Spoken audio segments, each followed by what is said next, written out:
वालेकुम दोस्तों, आज हम फिर दोबारा बात करेंगे लॉ ऑफ अट्रैक्शन या सबकॉन्शियस माइंड की पावर के हवाले से।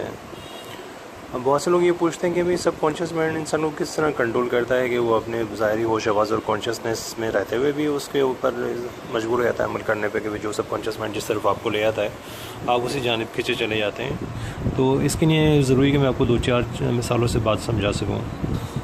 अच्छा, कभी आपने गौर किया होगा कि बहुत से लोग जो होते हैं खाने में कुछ चीज़ें पसंद नहीं करते। किसी को गोभी पसंद नहीं होती, किसी को चावल पसंद नहीं होते, या किसी को करेले पसंद नहीं होते, या कोई टमाटर नहीं खाता। बचपन से यह उनके जहन में बात आ जाती है वो कि ये चीज़ें नहीं खाते। जब वो बड़े हो जाते हैं, चाहे वो मतलब ज़्यादा एजड हो जाएँ, 50 साल से भी ऊपर हो जाएँ, तो फिर भी नहीं खाते वो। हालांकि बज़ाहिर से कोई माकूल वजह नहीं होती, क्योंकि सब लोग खा रहे होते हैं, कोई मज़े असरात भी नहीं होते उसके, ना टेस्ट ख़राब होता है। मगर होता है कि बचपन में किसी लम्हे जब आप छोटे थे या नौजवानी में, आपके जहन में एक सबकॉन्शियस में आपके वो बात या मैसेज चला गया। आपने 1-2 दफ़ा उससे कराहियत महसूस करी और फिर आपने अपने जहन में उसी ख़्याल को कायम रखा कुछ अरसे के लिए। तो वो जैसे ही बात कोई दोहराई जाती है, रिपीट की जाती है, वो सबकॉन्शियस माइंड में लाजमी चली जाती है।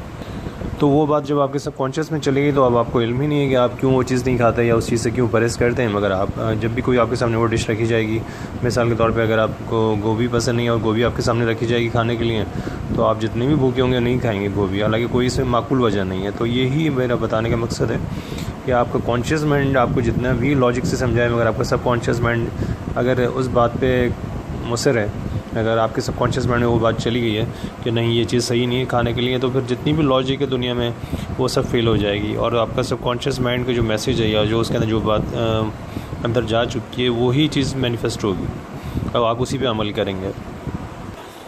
अच्छा, इसीलिए मैं कहता हूँ कि जब आप छोटे हों, बचपन हो, या आपके बच्चे हों या आपके आसपास बच्चे हों, तो उनकी एज जो होती है पैदाइश से लेके, बल्कि माँ के पेट में भी वो सबकॉन्शियसली चीज़ें सुन रहे होते हैं।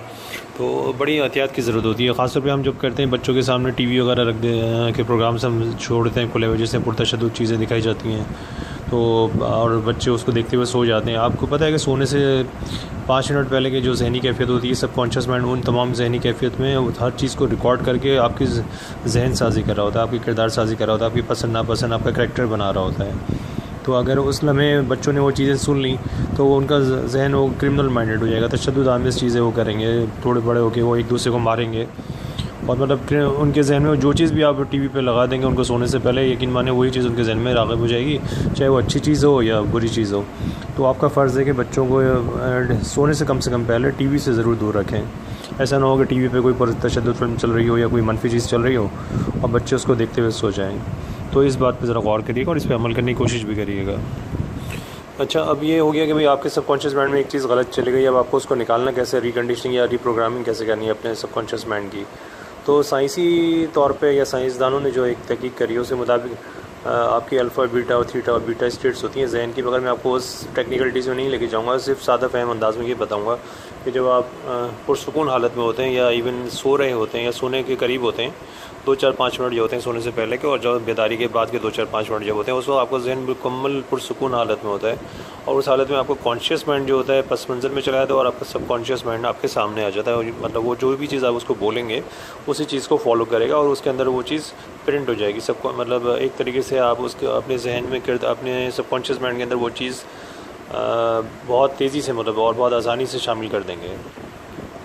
तो अगर आपके या आपके बच्चे के जहन में कोई मनफी चीज़ चली गई है सबकॉन्शियसली और आप कहते हैं कि ये कोई माकूल चीज़ नहीं है, मगर वो सबकॉन्शियसली आप उसको करने पे मजबूर हो जाते हैं, तो मेरा एक मशवरा, इसकी एक टेक्निक मैं आपको बता देता हूँ कि आप तकरीबन 21 दिन तक, 21 दिन मतलब 3 हफ़्ते तकरीबन, सोने से पहले 2 मिनट पहले या 4 मिनट पहले आप अपने आप को उस चीज़ के मुतालिक सजेशंस दें या एक अफर्मेशंस दें। जैसे मिसाल के तौर पे आप गोभी नहीं खाते या आपका बच्चा गोभी नहीं खाता, तो आप अपने मुतालिक अपने जहन में डालें कि भाई गोभी एक नॉर्मल चीज़ है और जिसको नॉर्मल तरीके से आराम से खाया जा सकता है और मैं अच्छे तरीके से खाता हूँ। ये 2-3 बार दोहराइए और उसके बाद नींद में चले जाएँ और सुबह उठें तो जब भी आप ये दोहराइए। 21 दिन का अमल करेंगे, यकीन माने वो जो आपके जहन में 20-25 साल से जो बचपन से चीज़ें मौजूद थी वो ख़त्म हो जाएंगी और फिर आप बआसानी गोभी खाने लगेंगे। ये तो एक मिसाल थी। मतलब किसी भी मनफी आदत जो आप समझते हैं कि मुझे सबकॉन्शियस ये चीज़ मजबूर कर दी है, हालांकि मैं नहीं चाहता है करना मगर कर जाता हूँ, तो उस तमाम मनफी आदतों को इसी तरीके से आप फॉलो करके ख़त्म कर सकते हैं।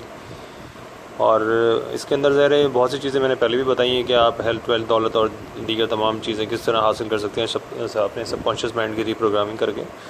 और नॉर्मली होता है कि मतलब आपका सबकॉन्शियस माइंड जो है 21 दिन के अंदर वो चीज़ कबूल कर लेता है, मतलब जो भी आदत आप डालना चाहते हैं वो उसके अंदर जाके मतलब बिल्कुल अंदर जाके उसकी घुस जाती है।